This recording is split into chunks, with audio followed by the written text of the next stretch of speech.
So, paano nga ba magbayad ng NBI? Gamit lang po ang ating GCash account. So, ngayong 2024 po. So, ituturo ko step by step kung paano, okay? So, una po, punta lang tayo dito sa ating pinaka-dashboard ng ating GCash po. Siguraduhin po natin na meron na po tayong reference number mula po sa ating NBI, okay?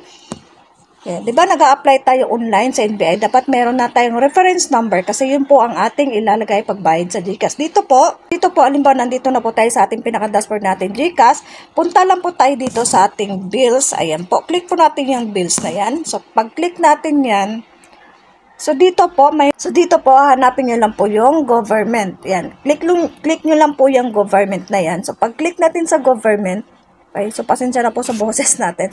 So dito, medyo mahaba-haba po ito. So click nyo lang po dito. Ayan.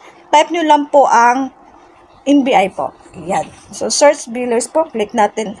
Type natin ang NBI. Ayan. So lalabas na agad po to. Ayan. Lalabas na po agad yan. So click lang po natin.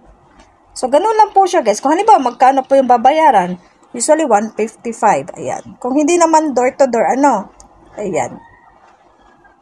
So, dito, sa reference number, ang kukunin nyo po yung reference number na binigay ni NBI sa inyo nung nag-apply kayo. Dito po, ayan po.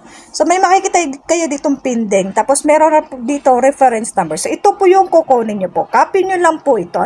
Screenshot nyo o kopyahin ninyo. Magdala kayo ng ballpen or kaya cellphone, screenshot nyo po ito. Tapos, punta kayo sa GCash. Ilagay nyo po dito. Ayan. Lagay nyo po dito yung reference number, then lagay nyo po yung contact number, kung ano po yung contact number na nilagay nyo sa NBI nung nag-fill out kayo, ilagay nyo po dito. Then email address, same email address din nung nag-fill out kayo sa NBI. Then, okay na po yan. Then, next lang po kayo. Pag next nyo yan, so, pag next na yan, ito na po yung kasunod. Ayan. So, confirmation lang po. So, review nyo lang kung tama ba ay yung reference number. Siguraduhin nyo po tama yung reference number na nailagay ninyo.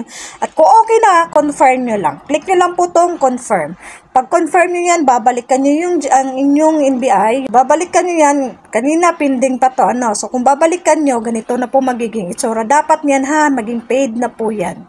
Okay, so ganun lang po siya kadali kung paano magbayad ng NBI gamit po ating GCash account. Okay, ngayong 2024 po ito So ganun lang po siya. Well, you're welcome.